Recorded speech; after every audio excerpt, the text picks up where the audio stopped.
Bom dia! Onde você vai colocar suas moedinhas de ouro hoje? Você quer ser uma pessoa rica ou uma pessoa miserável? Onde? Qual a sua escolha de hoje? E para compartilhar com vocês hoje, eu quero abrir mais um tema muito importante, que é o tema dos padrões familiares. Sim, os padrões que você traz desde a infância que vão interferir no seu processo financeiro. Entendendo que processo financeiro, que a energia do dinheiro, não só o dinheiro em si, são só as moedas, mas é como você se comporta diante da vida, é como você projeta a sua energia. Porque se você projeta a sua energia de uma forma rica, abundante, você leva a luz. Você ilumina todo lugar que você passa, todas as pessoas que você toca. Agora, se você está na miséria, você está sempre com um padrão de comportamento limitado, pedinte, e também está buscando luz em tudo quanto é lugar. Ao invés de estar distribuindo, você está buscando, parasitando, sofrendo e chorando. E esses padrões, eles vêm desde a infância. Então, compartilhar com vocês um momento muito importante, quando eu descobri aonde estava o ponto crucial do meu padrão financeiro. Sim, porque na minha consciência eu tinha uma visão do dinheiro. Não sabia onde ele estava ligado lá atrás, né? Então, consciência é aquilo que está aqui na nossa frente. Como eu já disse, é só 5% do que a gente sabe faz parte do nosso consciente. Atrás está tudo que é o nosso inconsciente, ou seja, nossas histórias, as raízes das coisas, o que está lá atrás e que vem trazendo essa informação. E eu cresci com uma informação muito forte, que era uma informação que vinha do meu pai e da minha mãe. E quando eu investiguei e procurei toda a origem disso, eu comecei então a descobrir exatamente o que se passava comigo. Então, o que estava por detrás do meu pensamento? Dinheiro é mal, dinheiro é ruim e as pessoas não têm a mesma importância umas para as outras quando você coloca o dinheiro no meio. Sabe aquela coisa? Você está relacionando com uma pessoa, tá tudo ok, botou um dinheiro no meio, a outra não pagou, e isso aconteceu uma situação, então já dá um ódio da pessoa, uma raiva, né? E eu sempre fiquei assim pensando, o que é mais importante? São as pessoas ou são as coisas? Então, quando entra alguma situação nesse meio, essa balança fica de que jeito? A gente dá mais valor para quem? Para uma pessoa ou para uma coisa? E como eu havia passado várias situações na infância com relação a isso, então isso era um ponto muito crucial. E o primeiro ponto crucial na investigação da minha família era o seguinte: no casamento do meu pai com a minha mãe, eu sou a filha mais velha, eu sou a primeira, né?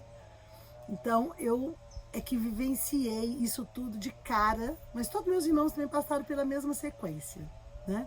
E nessa sequência de nascimento e de vivência, eles foram também absorvendo as mesmas informações e cada um foi filtrando e decodificando isso de uma forma diferente, porque cada um tem o seu próprio padrão pessoal. Bom, para mim, como é que foi? Para mim foi muito entre esse sentimento, né? O amor e o valor que as pessoas têm e quando que o dinheiro faz com que isso seja destruído. E quando a minha mãe se casou com meu pai, então minha mãe trouxe algumas heranças de família. Ela vinha de uma família que tinha mais posses materiais. E o meu pai não tinha essas posses. Quando eles se casaram, o meu pai de alguma forma fez alguns negócios que não foram bons e consequentemente acabou com a herança da minha mãe. Então eles saíram do interior onde eles viviam, foram viver em Belo Horizonte, que é uma capital, mas foram vivendo situações bem difíceis. Então ele começou a vida como caminhoneiro, e para ele poder fazer a sua carteira de motorista, ela vendeu a máquina de costura dela, que era a última coisa que ela tinha, e ali sai a minha mãe com a criança, que no caso era eu, a primeira filha, né? Para poder morar em Belo Horizonte num lugar muito pobre, muito simples. Bom, em suma, daí começa uma história. E nessa história de dificuldade, sabe, de peleja, a revolta da minha mãe era muito grande. Porque a revolta dela é porque ela tinha sido criada com muita fartura, com muitas coisas, porque vinha de uma família de fazendeiros. Então, como ela havia sido criada assim, e agora ela estava vivendo uma vida de casada, que era uma vida com limitações, com falta de recurso, com a situação financeira no limite, falta de comida, inclusive, faltava. Então aquilo, ela não conseguiu processar aquilo bem. E aquilo causou muito ódio dentro dela. Então ela esbravejava, ela falava, ela gritava. E a culpa é sua, e a culpa é sua. Então o que eu, como criança, conseguia ver ali, né? Que o amor, a relação afetiva tinha se acabado totalmente. Porque o dinheiro era o elemento X daquela questão. Como meu pai havia perdido aquele dinheiro, então a gente está vivendo na miséria, uma condição de miserável, a culpa era dele, então a culpa era do homem que fazia a mulher passar por aquela situação, a culpa era do dinheiro, porque o dinheiro não estava, então fazia as pessoas se odiarem. E aí foi implantado o meu primeiro programa, que era o programa que o dinheiro é mau. E as pessoas, quando não têm dinheiro, elas não podem se amar.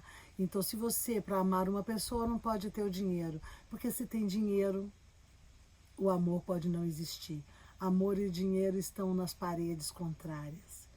E esse foi o primeiro gancho que eu tive que puxar lá do meu inconsciente, trazer para frente e começar a libertar através dos trabalhos de terapia, de limpeza, de mudança de energia, de mudança interna, de mudança de crença, sabe? De identificar que aquilo era um padrão que não era meu, que aquilo não era verdade, que era a história que o meu pai e minha mãe tinham passado. E dentro dessa história, eu podia então fazer um aprendizado diferente e ressignificar essa história para a minha própria vida. E foi isso que eu fiz. Então, meu primeiro trabalho foi de perdão. De perdoar minha mãe e perdoar meu pai. Porque eu não tinha que julgar, meu pai estava certo, minha mãe estava certo, estava errado, ou isso e aquilo. Isso não cabe a mim um julgamento. Não cabe a mim tomar um lado da história, nem para um lado e nem para o outro.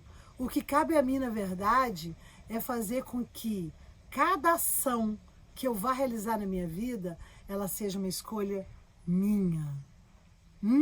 E aí começou então eu a atuar na minha vida com mais autonomia e libertar o meu interior daqueles padrões que estavam registrados ali. É forte, né? Você já começou a refletir quais são os padrões da sua infância que você recebeu? Como seu pai e a sua mãe lidavam com o dinheiro? O que o dinheiro representou na sua infância, em família? Conta aí pra gente.